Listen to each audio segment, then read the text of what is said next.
Sergipe surge no mapa, o ponto de partida das nossas conversas. Ponto a ponto, ideias se conectam, tecendo conhecimento em toda a rede. Linhas interligam vozes, experiências e saberes que transformam o cotidiano. Olá, minha gente, sejam muito bem-vindos a mais um episódio do podcast Entre Redes e Saberes. Eu sou Juliana Maju e eu tô com cabelo preso, uso óculos e estou vestindo um blazer vermelho. Hoje a gente vai falar sobre algo que está no coração da nossa existência, a identidade e a cultura popular. É através das nossas tradições, da música, da dança, da poesia e do cordel que a gente se reconhece como povo nordestino. Um povo forte, criativo e cheio de histórias para contar. E para essa conversa tão especial, a gente recebe uma convidada que vem levando o nome de Nossa Senhora da Glória e do sertão sergipano por onde passa. Ela é poeta, artista, cordelista e faz da palavra um instrumento de resistência e beleza. Com a gente, Emily Barreto. Seja muito bem-vinda, Emily. É um prazer imenso te receber aqui no nosso podcast Entre Redes e Saberes. Emily, para a gente começar esse bate-papo, conta um pouquinho de quem é você e como nasceu a sua relação com a poesia e o cordel. Olá, Maju. Olá a todos que acompanham esse podcast. Primeiro, eu quero expressar a minha alegria, a minha felicidade em estar aqui compartilhando um pouquinho da minha arte e da minha história com vocês. E eu peço licença para fazer a minha apresentação através de um cordel, onde digo assim: minha vida é um cordel. Eu já nasci metrificada, feita de verso e estrofe, sou poesia rimada. Sou de Deus composição, desde a minha criação, eu fui com arte abençoada.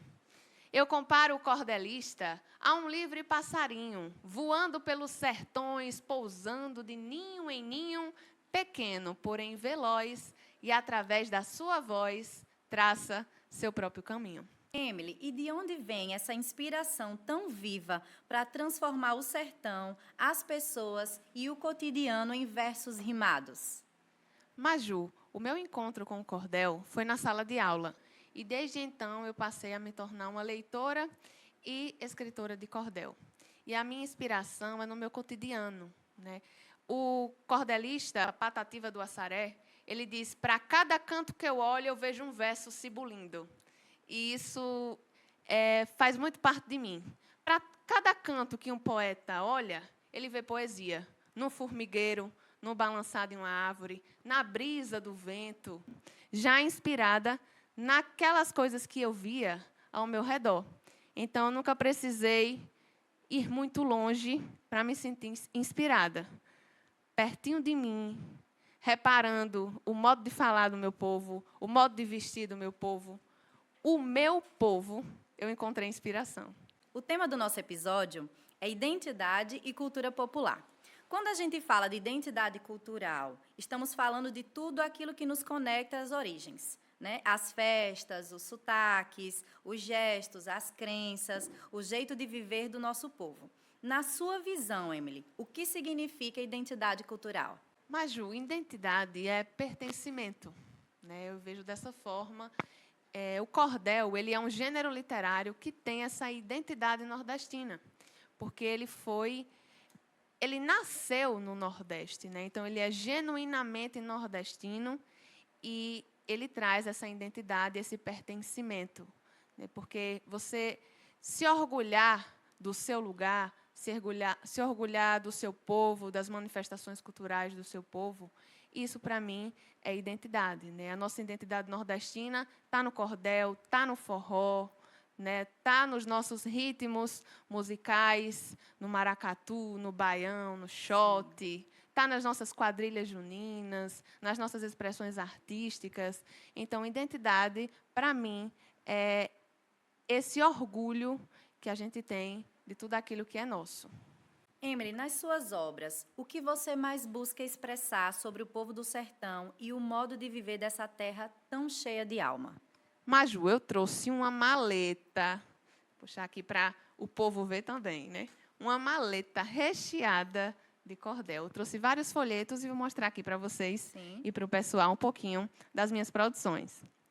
Eu comecei como um bom cordelista, falando sobre o cangaço. Não existia rádio, não existia TV, rede social. E quem passava a notícia para o povo do sertão? Era o cordelista. Então, o que acontecia no cangaço, o que aconteceu na Guerra de Canudos, foi registrado e transmitido através do cordel. E, dessa forma, o cangaço ele sempre foi muito descrito através da literatura de cordel. Por isso, o meu primeiro folheto publicado é esse que eu falo de Virgulino Ferreira Lampião. E é um cordel polêmico, né? Eu deixo a pergunta aqui para o povo de casa. Lampião, herói ou vilão? Tem que ler o folheto para descobrir. Minha segunda publicação é uma crítica social. O cordel ele é um gênero bem dinâmico, então dá para a gente abordar sobre tudo. E eu, como uma jovem sempre muito inquieta e crítica também, escrevi esse cordel. Jeitinho brasileiro, o apelido da corrupção. Maju, tem um momento muito bonito da minha carreira, Sim. que é quando eu fui à França, através da Universidade Federal de Sergipe, e tive a alegria de lançar um cordel bilíngue. É esse cordel aqui, Padre Leão Gregório, Profeta do Sertão. O primeiro cordel traduzido para o francês. Então, quando eu tive essa oportunidade de ir além fronteiras, muitas pessoas me disseram, Emily, lance um livro, porque é uma coisa mais chique. Eu digo, epa, já tem um livro publicado, mas eu reconheço a identidade, né? Sim. Linkando com a outra pergunta que você fez, a identidade que esse gênero, dessa forma, em folheto, tem. Então, eu me orgulho de ter lançado um folheto de cordel dessa forma na França ou em qualquer outro lugar do mundo, porque ele não é um gênero menor, né? Ele está assim porque faz parte, né, de toda a estrutura que a gente vem conservando e é importante a gente manter. Lembrando que o cordel ele não se resume a essa estrutura física dele, né, mas sim ao texto. Eu sou do interior, Nossa Senhora da Glória, e fiquei muito feliz porque não fui eu apenas para a França, fui eu e o meu povo, né? Porque quando eu cheguei lá, eu senti a alegria de toda a minha cidade, todo mundo ali vibrando, porque tinha um deles lá representando a cultura e a história da nossa cidade. E tenho mais aqui um bocado de cordel, vou mostrar apenas mais dois. Esse daqui também foi uma experiência muito legal, que eu fui até a Argentina. Imagine como é que foi o encontro de Pelé e Maradona no céu. Surgiu esse daqui, também bilíngue, agora em português e espanhol. E uma das partes mais legais do meu trabalho, Maju, é em parceria com o Pontão de Cultura que eu participo, lá em Nossa Senhora da Glória, o Pontão de Cultura Albertina Brasil. A gente lançou cordéis acessíveis, né? Mas com pouco recurso, não tínhamos como fazer ali um cordel em braille, pensamos em algo mais prático, fácil e barato, que seria a audiodescrição. Então, são cordéis que têm um QR Code, o leitor ele é direcionado para o nosso canal no YouTube, que tem ali a audiodescrição. Uma coisa muito simples, né, mas que faz toda a diferença. Ela consegue ouvir ali a declamação daquele cordel e também compreender o conteúdo. Isso é acessibilidade cultural, né? Isso é tornar, porque nós temos esse direito de ler o cordel e essa pessoa não. Então, vamos proporcionar com um ato simples. Eu simplesmente gravei um vídeo, criei um QR Code, coloquei ali na capa do cordel. E esse simples ato proporciona que alguém que tem deficiência visual consiga ter acesso ao conteúdo. Esses folhetos são a companhia de dança Loucurarte, em cordel, que é também uma companhia de dança de bailarinos cadeirantes, lá do nosso Pontão de Cultura. Albertina Brasil, Arte e Vida Sem Barreiras. E Turma da Inclusão. Então, aqui é um pouquinho, um passeio pelos meus folhetos, Maju. E, para findar, tem aqui o meu livro, Duas Faces de Mim, que é uma coletânea onde eu reúno cordéis e poesia, porque essas são as minhas duas faces. A Emily cordelista e a Emily poetisa, né? Quando ela tira o chapéu de couro, mas continua ali, pertencente à arte. O cordel é uma das formas mais bonitas de expressão da cultura popular. Ele nasce da oralidade. Você sente que o cordel ainda pulsa com força entre os jovens de hoje? Sim, Maju. E eu acho que esse é um dever né, de todo fazedor de cultura, seja ele o quadrilheiro, seja ele o repentista, o sanfoneiro, o cordelista, né? Nós que somos ali da velha guarda, eu com 25 anos já me considerando aí da velha guarda, né? Mas nós, né, que fazemos a cultura, temos que carregar como um dever passar para a nova geração. E isso eu levo muito a sério, né? Eu ministro oficinas de cordel, lá em Glória, numa escola do ensino fundamental e também para os pacientes lá do CAPES Luz do Sol.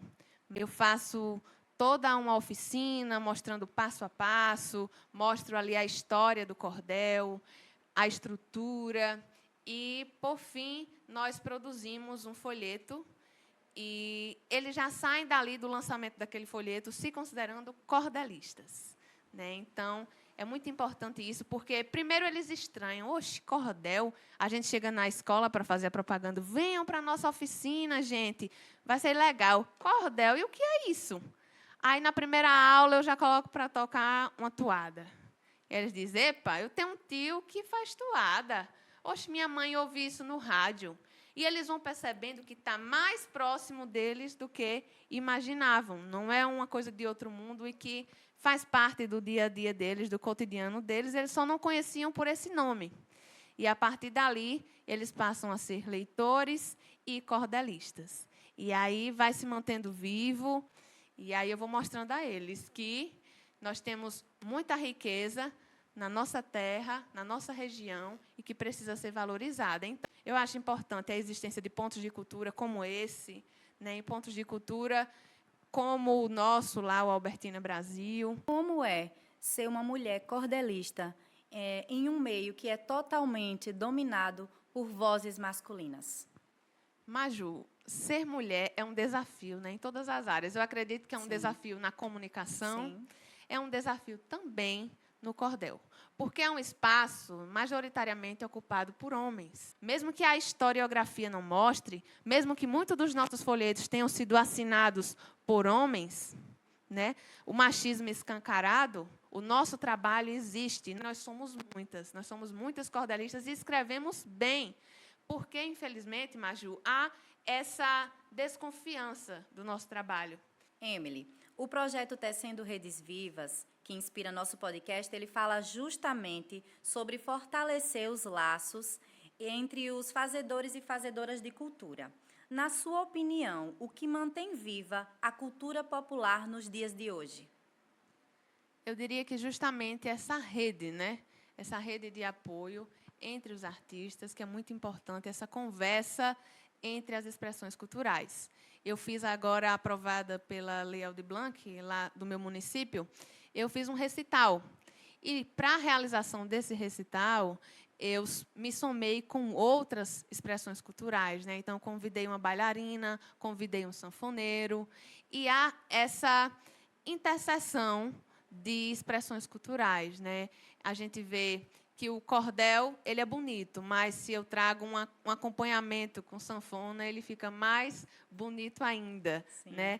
E as quadrilheiras são lindas, mas vestindo um belo vestido produzido ali pelas nossas costureiras, ficam mais lindas ainda. Então, eu acho que, para fortalecer a nossa cultura, precisa dessa troca, né, de saberes, desse apoio mútuo e, principalmente também, do apoio de políticas públicas, né? Os editais são muito importantes, a nossa participação ativa é muito importante, né, nos editais, nas portas que se abrem aí para fomento, para que a gente possa tirar os nossos projetos do papel. Porque pensa num povo criativo, né? Somos nós, artistas, então nós temos 1001 ideias, mas se não houver aí um fomento, se não houver um patrocínio, fica difícil de tirar do papel. E quais são os desafios de ser artista e guardiã da tradição aqui no sertão sergipano? Não é fácil não, viu? Porque eu costumo dizer que artista não vive de parabéns, né? A gente vê muito tapinha nas costas, vê muito sucesso, mas, muitas das vezes, as pessoas que têm como investir no seu trabalho, patrocinar, valorizar, só valoriza da boca para fora, né? Então, muitas das vezes, o povo diz, faça aí um cordelzinho para mim. Digo, epa, que não é cordelzinho, é um cordel. E esse é o meu trabalho e você precisa pagar por isso, né? Então, eu acho um desafio fazer com que as pessoas vejam o artista como um profissional, como um trabalhador, né? Nós trabalhamos com cultura, nós trabalhamos produzindo arte, fazendo arte. E nós merecemos respeito, nós merecemos cachê, nós merecemos valorização, né? Então, esse é um dos desafios. O outro desafio é ir contra aí a cultura de massa, né? Porque nós vimos isso nas redes sociais. É muito difícil você conseguir ali seguidores, você conseguir pessoas que te acompanhem, que valorizem o seu trabalho, declamando cordel, tocando sanfona, a menos que você apareça ali numa rede nacional, como é o caso do poeta Braulio Bessa, né? Que ele é um cordelista incrível. Sim. E que ele teve ali a alegria de ir até a Rede Globo.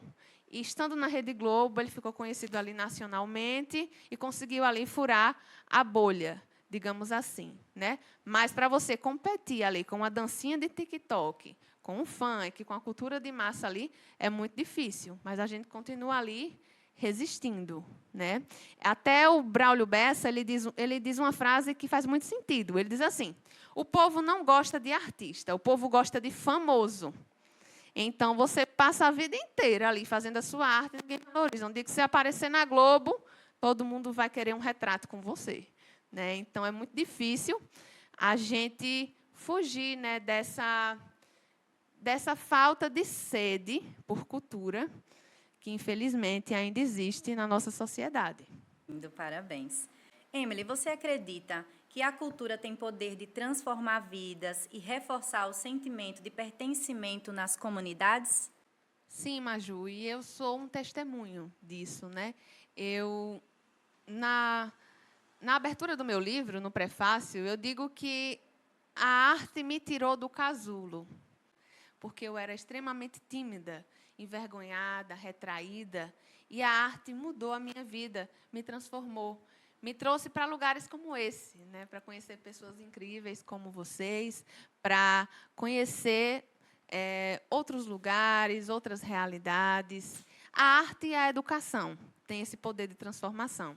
Emily, já que essa semana foi a Semana do Nordestino, eu queria que você falasse um pouquinho sobre as suas andanças, por onde você já passou. Você já falou que foi para fora do Brasil, teve uma experiência maravilhosa. E aqui dentro do Brasil, quais os lugares que você já frequentou, você já foi na TV? Conta um pouquinho para mim. Maju, em comemoração ao dia 8 de outubro, né, que é o dia do Nordestino, em homenagem à Patativa do Assaré. É o aniversário de Patativa do Assaré, ficou considerado o dia do Nordestino.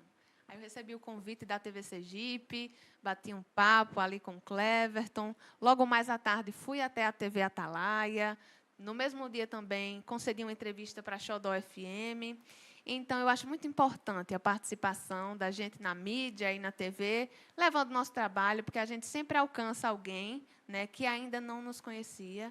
Com certeza, eu sei que, através desse podcast, vou estar alcançando outras pessoas, né, que passam, a partir de agora, a conhecer meu trabalho. Me sigam lá no Instagram, acompanhem meu trabalho mais de perto. E, além aí da TV, né, da TV Sergipe, eu também já participei de alguns programas lá na TV da Paraíba. Eu costumo ir ao maior São João do mundo, né, que é lá em Campina Grande.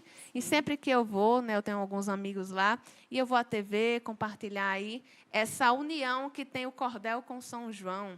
Né? No mês de junho, os cordelistas, os sanfoneiros estão aí à tona, apesar que eu costumo bater na tecla de que cordel não é só em junho, é o ano inteiro. Mas sempre em junho eu faço esse intercâmbio aí, lá em Campina Grande, vou até lá. E já percorri aí os 4 cantos do Nordeste, né? Maranhão, no Ceará, sempre vou à Bienal do Livro do Ceará, a Bienal do Livro de Recife, de Maceió. Então, aqui Alagoas, Bahia, Pernambuco, Ceará, Maranhão, Piauí, todo o Nordeste aí eu estou percorrendo com o meu trabalho. Agora vou participar do Congresso de Arte e Saúde Mental, que vai acontecer em Florianópolis, em Santa Catarina. Então, eu e essa maleta aqui percorremos muitos cantos e vamos aí aprendendo Emily, muito obrigada pela sua presença maravilhosa aqui, por você ter compartilhado a sua visão tão bonita sobre o que é ser nordestina e fazer cultura aqui pra gente. Muito obrigada de coração. Hoje a gente reforçou que a cultura ela é mais do que arte. Ela é memória, ela é resistência, ela é o que nos torna quem somos. Porque, como diz a mensagem central desse episódio, a identidade cultural é a alma do povo. E assim a gente termina mais um episódio do podcast Entre Redes e Saberes. Emily, obrigada pela sua participação e pode deixar aqui pra gente a sua mensagem final. Obrigada a todos que fazem o Ponto de Cultura Cactos e que promovem essa e tantas outras atividades tão importantes. Comecei com poesia e vou fechar com poesia, viu? Sim. Que sejamos pacientes como ensinou Jesus, que perante a escuridão sejamos crescente luz, que sua vida seja linda como um prato de cuscuz. Eita, deu até fome. Até o próximo episódio, minha gente. E que as raízes da nossa cultura elas sigam vivas, florescendo em cada canto do Nordeste.